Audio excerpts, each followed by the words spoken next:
सभी भक्तजनों को मेरा निवन प्रणाम। राम राम, जय श्री कृष्णा। पूनम सिहा की दुनिया में आप सभी का बहुत बहुत स्वागत है। जांबा पुराण मूल की सिंचाई। गुरु जम्बेश्वर भगवान ने जमाती जनों को मूल की सिंचाई के संबंध में शब्द सुनाया।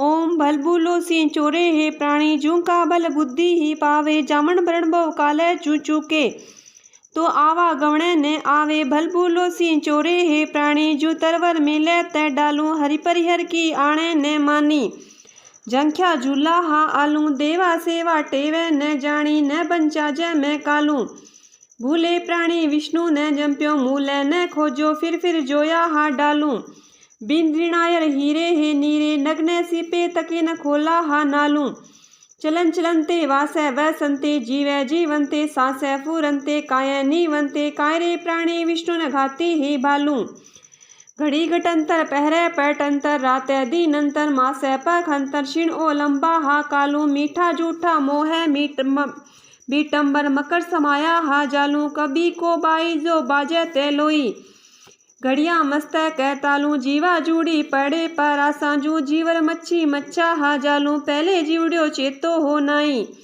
अब उड़ी पड़ी पहारू जीवड़ पिंड पिछोड़ो हो होसी जीवर पिंड बिछोड़ो हो होसी ता दिन थाक रहे सिर मारू।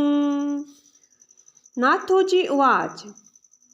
कथा क्रम को आगे बढ़ाते हुए नाथोजी ने अपने प्रिय शिष्य विलोजी से कहा, हे शिष्य, एक समय जमात के लोग एकत्रित हुए थे।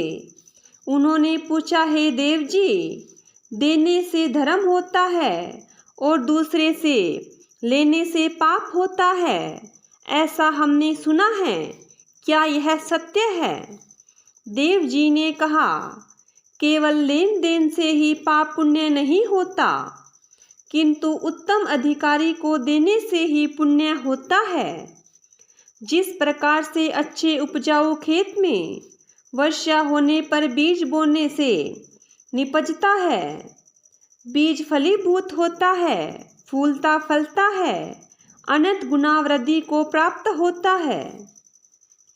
पापी जन कुपात्र जैसे मद्यपान करने वाला, भांग पीने वाला, तंबाकू खाने वाला, अफीम खाने वाले, ये सभी कुपात्र हैं। इन्हें देने का कुछ भी शुभ फल नहीं है, उल्टा पाप का भागी बनता है। जिस प्रकार से वर्षा होने पर भी उस भूमि में बोया हुआ बीज व्यर्थ में ही जलाता है, इसी प्रकार से दानी का दान भी व्यर्थ में ही चला जाता है।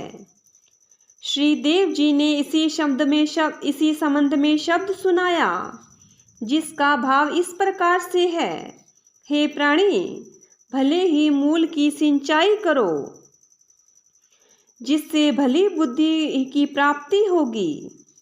अर्थात जो कुछ भी देना है वह चाहे विद्या, धन, अन्न, जमीन इत्यादि सभी कुछ सुपात्र को ही दी हुई फलीभूत होती है। जिस प्रकार से अच्छे मधुर फलदायी वृक्ष में सिंचाई करने पर वह मधुरता से फलीभूत होता है, मधुर फल प्रदान करता है, उसी प्रकार देना भी सुपात्र को ही चाहिए। जन्म मरण संसार के बंधन से छंटने हेतु त्याग आवश्यक है। तेन त्यक्तेन भुजितै, त्याग से ही उपभोग करो। तव वा त्याग जो ब्रह्मा हाँ त्यागा और भी त्यागै तै त्यागू। निर्लेप भाव से सेवा करेंगे तो जन्म मरण से छूट जाएंगे, ज्ञान की प्राप्ति होगी। ज्ञान से बढ़कर अन्य संसार में कुछ भी पवित्र नहीं है। अच्छे मूल में जल डालने से डाल, पत्ते, फल, फूल सभी जल प्राप्त कर लेते हैं। उसी प्रकार से एक विष्णु की सेवा, पूजा, भजन करने से सभी देवता स्वतः ही संतुष्ट हो जाते हैं, क्योंकि सभी का मूल विष्णु है। हरि विष्णु की मर्यादा छोड़कर सांसारिक आल बाल कुछ भी बोलता तथा करता रहा तो यमदूतों से बच नहीं सकेगा। हे भूले हुए प्राणी, विष्णु सभी का मूल है, उसी का जप कर। वह विष्णु ही संपूर्ण सृष्टि का मूल है। अन्य देवता तो डाल पत्ते सदृश विष्णु के आधार पर टिके हुए हैं। बिना समुद्र के हीरा नहीं मिलता, सिप्पी बिना नग की प्राप्ति अन्य नदी नालों में संभव नहीं है। इसलिए हे प्राणी, चलते हुए, बैठे हुए, रहते हुए, जीवन जीते हुए, श्वास लेते हुए, काया से काया करते हुए, काया से कार्य करते हुए, यह सभी कुछ कार्य व्यवहार करते हुए तुमने विष्णु से संबंध नहीं जोड़ा। ये सभी क्रियाएं तो विष्णु की ही शक्ति से हो रही हैं।